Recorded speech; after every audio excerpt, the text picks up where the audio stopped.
हे हे देवी, माघ महात्म्य के 13वें अध्याय का पठन मैं शुरू कर रहा हूँ। विष्णुदूत ने अन्य प्रश्न पूछने की आज्ञा पाकर विकुंडल ने कहा, हे देव, गंगा जल के समान अमृत रूपी आपके वचनों का श्रवण करके मैं कृत हो गया हूँ। धर्मशास्त्रों ने सत्य कहा है कि सज्जनों के दर्शन मात्र से पापों और तापों का नाश हो जाता है। आपने अपनी ज्ञानपूर्ण बातों से मेरे अज्ञान और संदेह का नाश किया, तथापि मुझे ये कष्ट से और मुक्त कराने की कृपा करें। मेरे बड़े भाई को नरक से मुक्ति दिलाने का कोई उपाय बतलाने की कृपा कीजिए। विकुंडल द्वारा ऐसा आग्रह करने पर विकुंडल का भाई के प्रति अनुराग देखकर विष्णुदूत बहुत अधिक प्रभावित हुआ।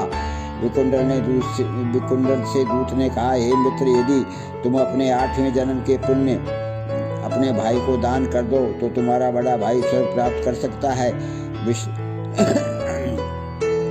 विष्णुदूत के ये वचन सुनकर विकुंडल ने कहा, मैं अपने भ्राता को नरक से मुक्त कराने के लिए अपने 8वें जन्म के पुण्य दान करने को तैयार हूँ, किंतु मुझे अपने 8वें जन्म की कोई स्मृति नहीं है।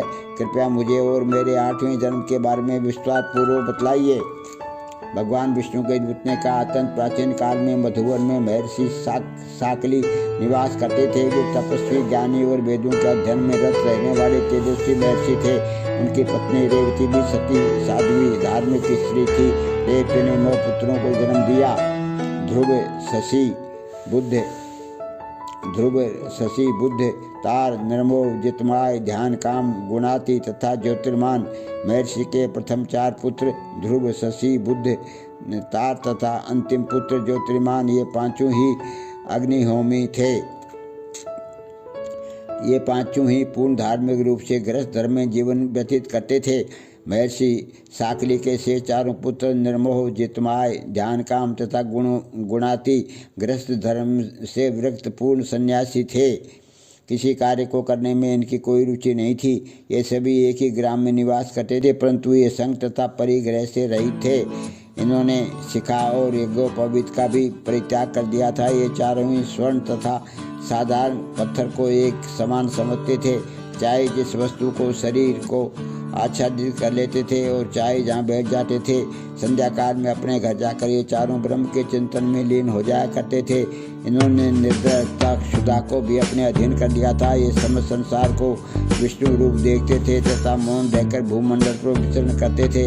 इन्होंने काम, क्रोध, लोभ, मोह तथा अहंकार इत्यादि को जीतकर और सांसारिक भोगों को त्याग कर अपने मन सहित समस्त इंद्रियों को वश में कर रखा था। इस प्रकार ये चारों भाई पूर्णतः वीतरागी जीवन व्यतीत कर रहे थे। उस समय तुम मत्स्य देश में निवास करते थे।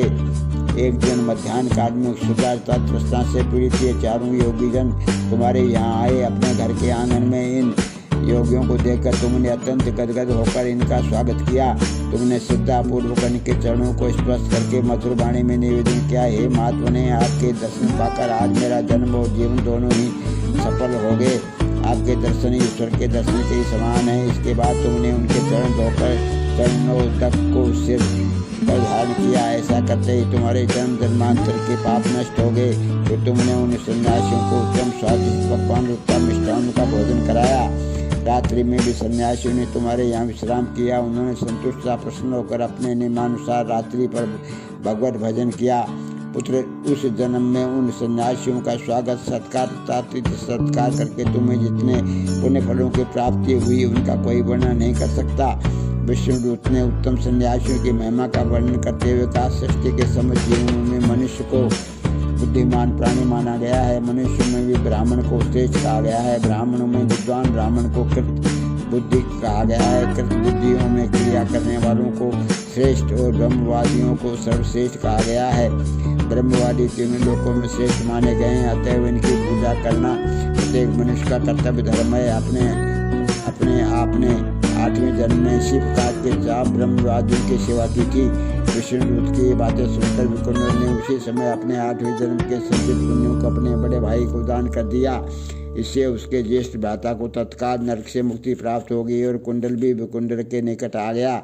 उन दोनों भाइयों पर देवताओं ने पुष्पवृष्टि की तथा विष्णुदूत उन्हें स्वर्ग पहुंचाने के पश्चात दोनों भ्राताओं द्वारा पूजित होकर विष्णु लोक को लौट गया। हे राजन, जो श्रोता भक्ति पूर्वक इस कथा का पठन पाठन अथवा श्रवण करता है, वह भी निष्पाप होकर सहस्त्र गोदान के पुण्य फल को प्राप्त करता है। माघ महात्म्य के 13वें अध्याय की जय। हे देवी, मैंने माघ महात्म्य के 13वें अध्याय का पठन किया है, इसको ग्रहण करना।